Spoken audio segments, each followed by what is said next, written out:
ইংরেজিতে একটি প্রবাদ রয়েছে, great minds discuss ideas, average mind discuss events and small minds discuss people's.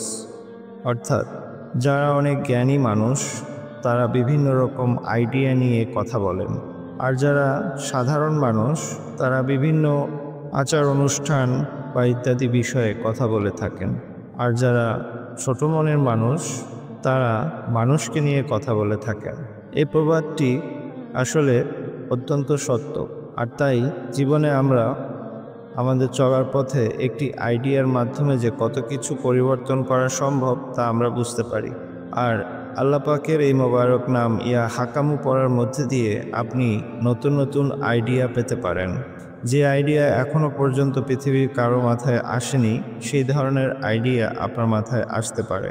আমাদের সমাজে অনেকে অনেক ধরনের শ্রেণী পেশার মানুষ আছেন যাদের নিত্য নতুন আইডিয়ার প্রয়োজন হয়, আর সেই সমস্ত ভাই বোনেরা যদি এই আমলটি করেন তাহলে তারা এর দ্বারা এত সুন্দর এবং অদ্ভুত আইডিয়া পেতে পারেন যা শুধু তার নয় বরঞ্চ সারা পৃথিবীর ভাগ্যকে পরিবর্তন করে দিতে পারে।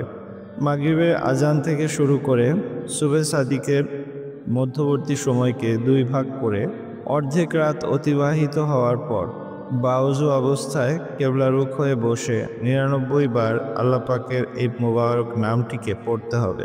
আর এভাবে করার অভ্যাস যদি করা যায় তাহলে সেই ব্যক্তির মাথায় এমন এমন সব অদ্ভুত আইডিয়া আসবে যা তার নিজের এবং পৃথিবীর ভবিষ্যৎকে পরিবর্তন করে দিতে পারে।